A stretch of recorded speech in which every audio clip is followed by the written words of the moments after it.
Coming up on this episode of Latinas, we'll talk about immigration, our relationship with dinero, learn about Latina nail culture, and so much more.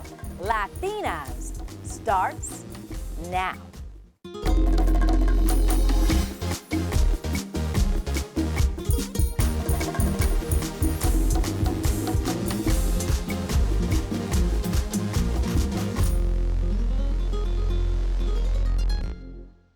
Welcome to Latinas, the show that's all about nosotras, created by nosotras. I'm Tina Beth Pina.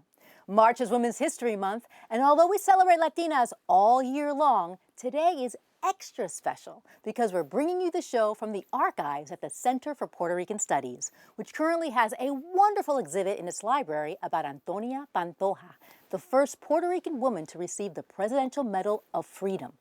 Antonia was an activist for educational equality and Puerto Rican rights in New York City and is one of many Latinas whose history has been preserved at Centro. In fact, you're about to watch Centro's piece about two sisters who have blazed a trail in boxing, inspiring a new generation of female fighters, one boxing match at a time. Hi, my name is Cindy Checkmate Serrano, and I'm a two-time world champion. And I'm Amanda the Real Deal Serrano, and I'm a 5-time full division world champion. We have two different styles. Like, I'm a southpaw, I'm the brawler. I'm like, get in and I just want to finish it quick, and she's the orthodox and she's the boxer. She has a little more style. She doesn't get hit as much as I do. It's so competitive. When I'm sparring with her, training, it's so competitive between both of us because I always want to be like, I'm the little sister, but I'm the better one. And she wants to be like, no, I'm the older sister, and I'm going to show, I started this, I'm going to show you how it's done. Good, fun, clean competition between both of us. Bring the best out of each other, and that's why we are the way we are today. Multiple world champions.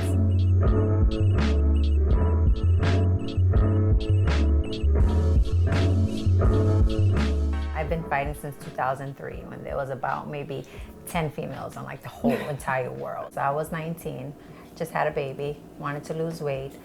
My boyfriend Jordan owned a boxing gym, and he was like, no, let's try this way. It's easier, so we did that. I was very determined, and he saw that in me, and he was like, let's just keep it on, and it went from there. Money-wise, it was a joke. Getting the recognition was a joke because everyone thought female boxing was like foxy boxers. I didn't start till I was 18 years old. That's why it took me a little longer to actually get into it because I saw her struggle. I was inspired by her determination, and I said, let me try. So I signed up for the New York Golden Gloves, which is the biggest tournament here in New York. And 3 months later, I had my first fight. People are starting to recognize us. The big organizations are starting to recognize female boxing, and it's getting a lot better. I got paid for my pro debut, like what she got paid, and title fight. Yeah, the title fight. Once that door opens, we're gonna come in full force and running, and we're gonna take all the men out of business. And we look better doing it.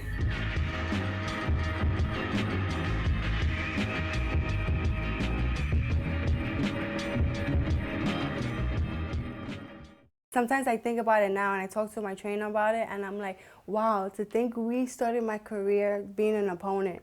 And look at me now. I'm a 5-time world champion, full division. I'm like the best female boxers. If they mention female boxing, they say our names. They have to mention our names. To still have the love for one another, it's amazing because it's a very competitive sport. When we train and we fight, we don't fight for each other. We just fight against everyone else. So we take that very seriously, and we bring it outside, and people see that respect that we have for one another. I believe that boxing is like all mental. I believe it's like 90% mental and 10% physical because there is times that like I don't think I have anything else in me, and then there goes 2, 3, 4 more rounds, and your trainer just like, you can do it, just relax, just zone it out and stuff like that. It's definitely something like if you want it, and if you want to succeed, and if you want to be great at it, it's all mental. You just got to believe in yourself and do it.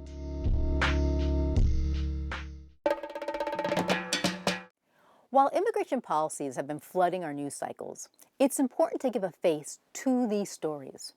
We're about to meet a dedicated lawyer who, despite living undocumented for a decade, has persevered, built a successful career, and is committed to advocating for immigrants who are facing challenges similar to those she once endured. My name is Isabel Saavedra. I came from Colombia when I was 9 years old with my dad, my sister, and I. I think my personal story of being undocumented was one of the things that inspired me to be an immigration attorney. Having to go through the process myself and see how complicated and long it was. We came on our tourist visas and we overstayed our tourist visas and we were undocumented for 10 years. It was very hard because we couldn't get a work permit, we couldn't get a driver's license, we couldn't get a social security number. So when it was time for me to apply to college, I couldn't get any financial aid, and I ended up going to SUNY University of New York at Old Westbury, and my sister also went to CUNY City College, and those schools did provide in-state tuition to undocumented immigrants, and because of that opportunity, I was able to continue my education. After graduating law school, I went to Dilley, Texas, and I worked as a project attorney for the Cara Pro Bono Project, which offered legal assistance to women and children who, after crossing the border, were being placed in detention centers. And so being there was really emotionally challenging. I was starting to really experience secondary post-traumatic stress from the different experiences. I mean, often we would be talking about how someone could die if they were returned to their home country while they were breastfeeding their babies. I mean, sometimes we had children in detention as young as 3 months old. And I think that was definitely a challenge that made a profound lasting pressure and impact that encouraged me to continue working for the immigrant community and giving them the assistance that they need to keep going. So Latino women, particularly undocumented women, I think are very vulnerable in this immigration climate and under the immigration policies. A lot of women, when they come, they end up working as domestic workers or in childcare. In these particular sectors, they face potential exploitation, and a lot of the times they're afraid to report it because of their undocumented status. And I think that some of the vulnerabilities that Latino women have are also language barriers, access to technology, and a lot of Latino women are also very vulnerable to domestic violence. And so this even makes it even more complex because of the fear of being undocumented or being deported and separated from their families. They're even afraid to get healthcare access. They're afraid that if they go to the hospital, they'll be reported. And so I do think that they face a lot of challenges that don't allow them to seek the assistance that they need. Some advice that I would give the Latino woman, especially me being a Latino woman as well, would be that they're not alone.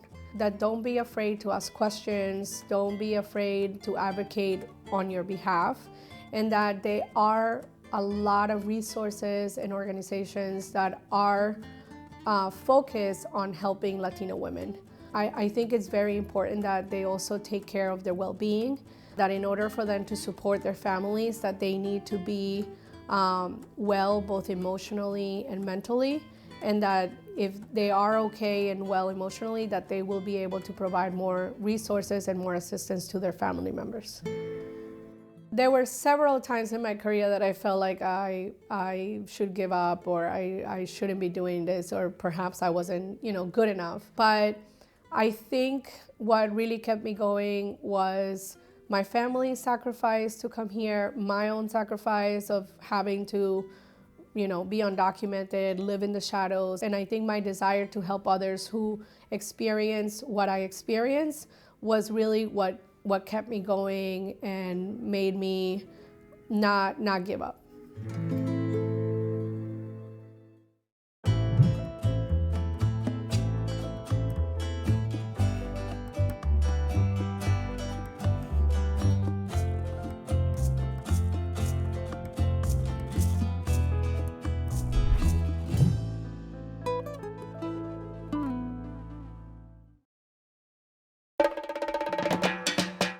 Sometimes we are our own biggest enemy.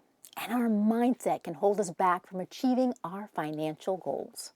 Three jefas are about to discuss the root of their relationship with money and how they broke free from their limiting mindsets in today's Caliente Caliente.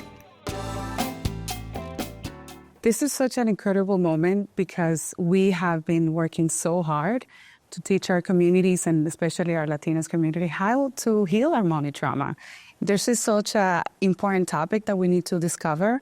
And not only that, to highlight the barriers that we're facing, what are the challenges, and how do we overcome those? I came to this country when I was 27 years old. I came with a bachelor's degree from the Dominican Republic. My biggest challenge was the language barrier.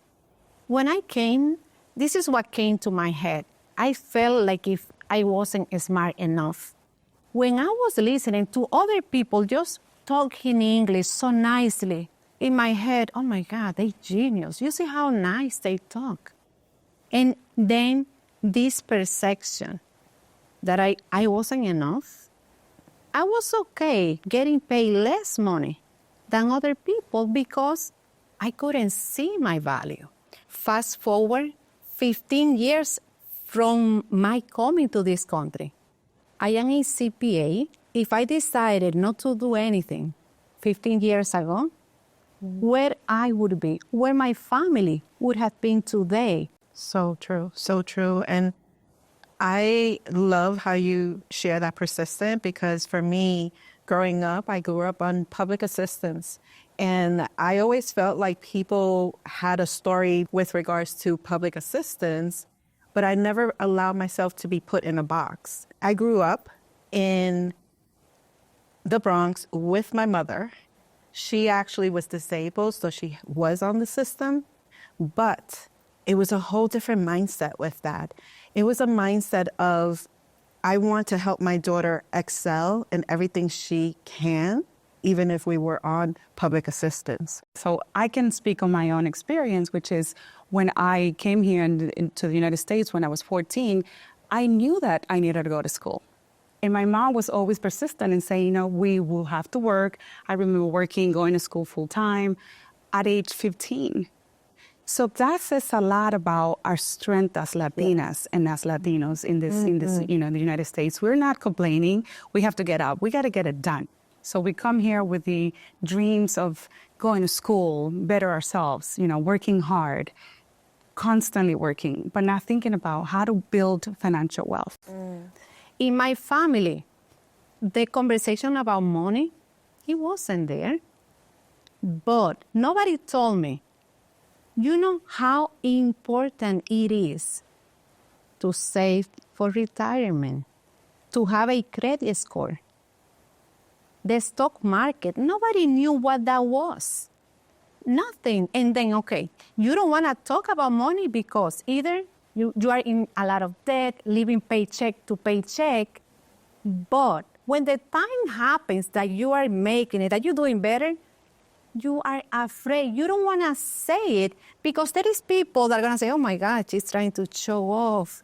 If you don't want to talk about money, how you can create generational wealth. One of the things that I've been seeing from school to the corporate world and everything that we are associated with is, the challenges, like you said, with language, the challenges with how we perceive money, the challenges with how we educate ourselves when it comes to money. I could add to that. I call this is like a receipt for the perfect storm. Okay, language barriers, lack of access to financial literacy. Yes. And that's where we start, healing our money traumas, maybe asking for help. How do I do what you did? To be able to use what I've learned so far to pass it on to my children. So I really encourage our communities to really learn, what does it mean to invest? What does it mean to build generational wealth? What are the things that your job offers you? And even if it's paying it now to then receive those benefits later on, it is your right and it is your decision to do that so you can better yourself.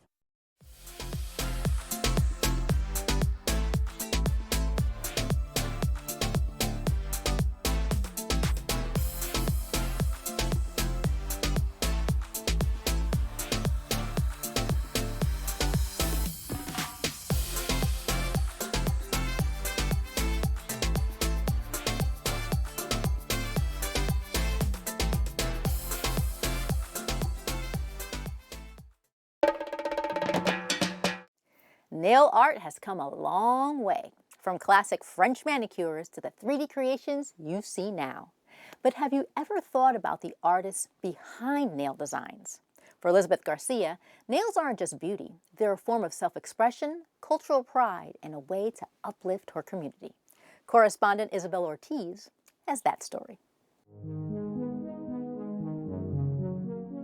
For Elizabeth Garcia, nails have always been more than just a beauty treatment. They're a cultural legacy, a form of self-expression, and a powerful way to connect across generations. I grew up seeing my mom just have her vanity table and her space with like makeup and nails, and I found that to be very like empowering, like very, I don't know, like we connected and bonded over that. Nails weren't just a form of self-expression for Elizabeth. They were a path to success. What started as a way to make ends meet quickly grew into a thriving career. I was a teen mom, and we come from a Mexican background. So my mom sent me to actually go work. I needed a part-time, so I'm like, what can I do? I ended up in the city working in spas. I'm like, there has to be something different, not just like coming to the table, doing the basic manicure, pedicure. I want to learn more. One of my clients in the spa, she asked me if I had a portfolio. And I'm like, no, I don't have a portfolio. She's like, well, you're really good. I think you could take up, your skill to another level.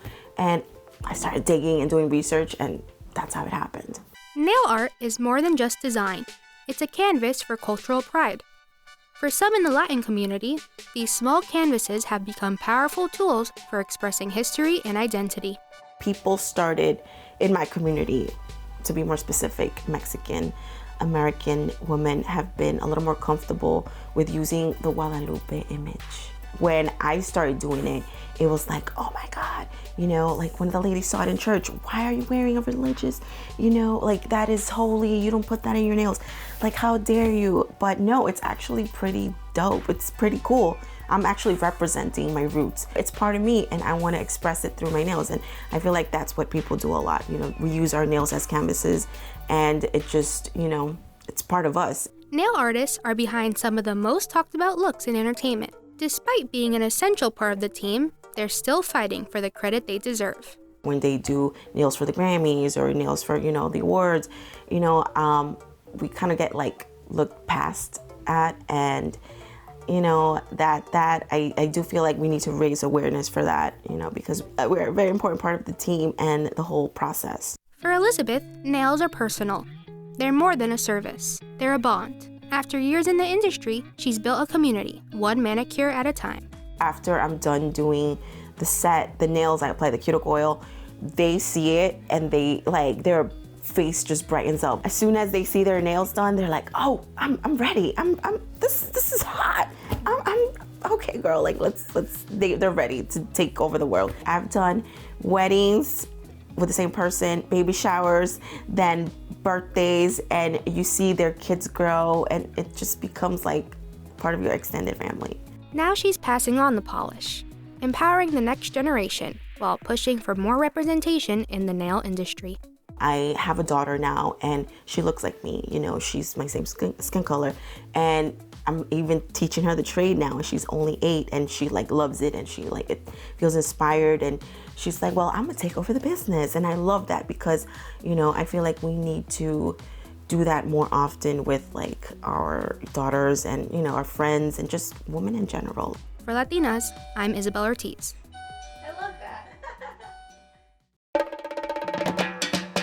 So what do you get when you cross public service, community activism, television production, and filmmaking?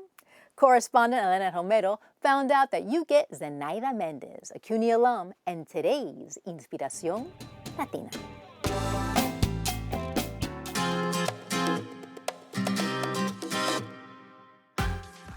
Zenaida Mendez, and I am the director of M&A en el Barrio Firehouse Community Media Center. I love what we do because it's like giving voice to the voiceless. I mean, you see our program, you see who are hosting the program, people who are professional, who the mainstream media will never give them a job. So now they are here communicating, talking about what's going on locally, which is important. We do a program with the Fortune Society, ex-carcerated people who are brilliant, are doing very well. I have a program with Margarita Lopez, the former city councilwoman. We have a lot of wonderful, programming that's informed what's going on locally. When John Jay alum Zenaida Mendez joined the Manhattan Neighborhood Network, MNN, 18 years ago, she had no idea how it would seamlessly be part of her career trajectory. This is a continuation of my activism because I'm working with the community. We are very community engaged in Manhattan Neighborhood Network. We have a lot of young people that start here and now they continue going to college to pursue their career in journalism or filmmaking. And it's fantastic. Like, I just had a young person who came by today and said, oh my God, I'm working now in CBS or NBC. We have Doris Bardales, who's one of the last people who had a job here. Now she's in Telemundo. I'm very proud that she got a job when she showed the show that she did here. Some of MNN's programs include Gay USA, Makilala TV, Sounds from El Barrio, and Palique con Malin Falu. We are very diverse. We broadcast in 20 languages. You can do your language Mandarin, or Creole, and Spanish. Mainly it's English and Spanish, but you can do it in any language. We have a large Ecuadorian community in Mexico now in El Barrio. We do a lot of work with that community. We go live when they need anything. So it's just serving the community, and it's fantastic. That community mentality is something that Mendez nurtured when she moved to the U.S. from the Dominican Republic as a teen. But Mendez believes her career path would have been much different had she stayed on the island. I probably being an attorney, I would stay there. That's the focus, is that you'll be a lawyer, you'll be a man. But who knows, but I'm very blessed that I came here with my parents. We all came together and we all went to school. I have a degree in public administration, government public administration. I have a master's degree. And I work for elected official. I never thought I would work for elected official.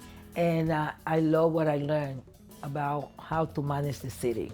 That was really an eye-opener to work, for the city of New York and to see that no matter what, the city continued to move. And the same thing here, that's what we do at Manhattan Neighborhood Network, making sure that people know what's going on and they can learn. Making sure her community is educated and learning new ways of expressing themselves through media is what keeps Zenaida's passion for activism and teaching alive and well. Every single day there is a new group. Every single day there are new young people that are interested in media. And we bring tour from CUNY or the high school. They never been in a television studio. And that's when they find out that, wow, I can do this. This is a profession. They see how important it is to be, community-minded. I'm Elena Romero for Latinas.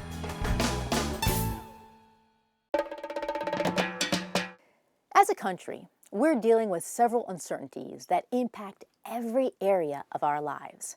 And it's during these times that artists can play an important role in helping us cope and heal. Correspondent Andrea Ortega-Williams visits El Museo del Barrio to see how.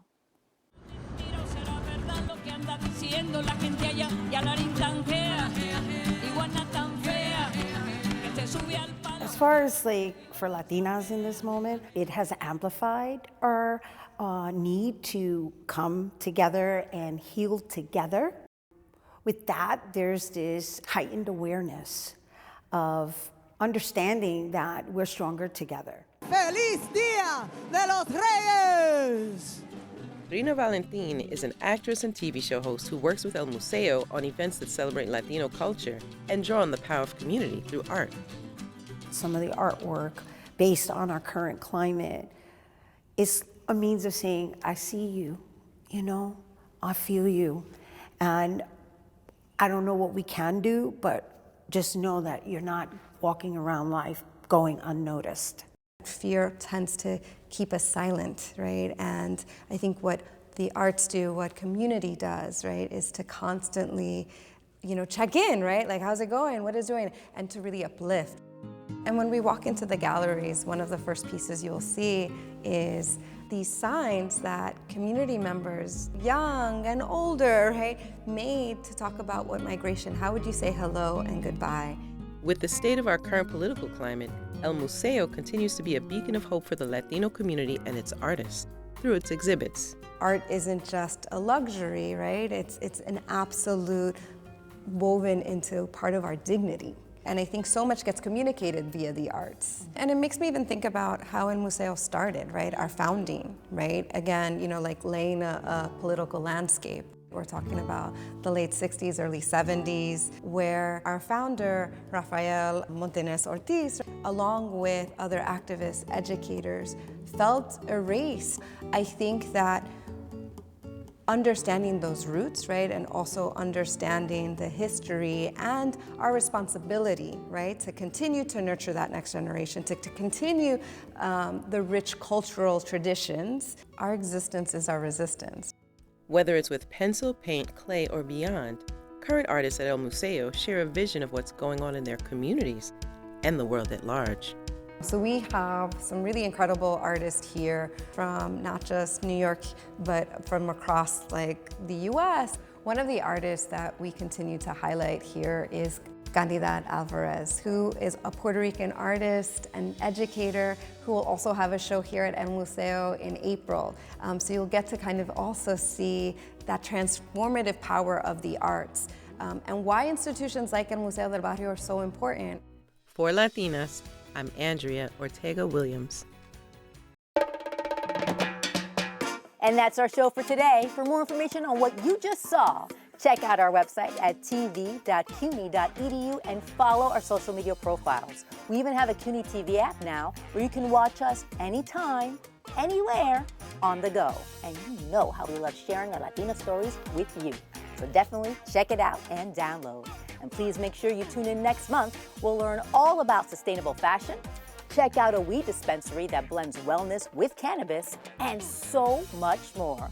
Uepa! Hasta la próxima. Bye-bye.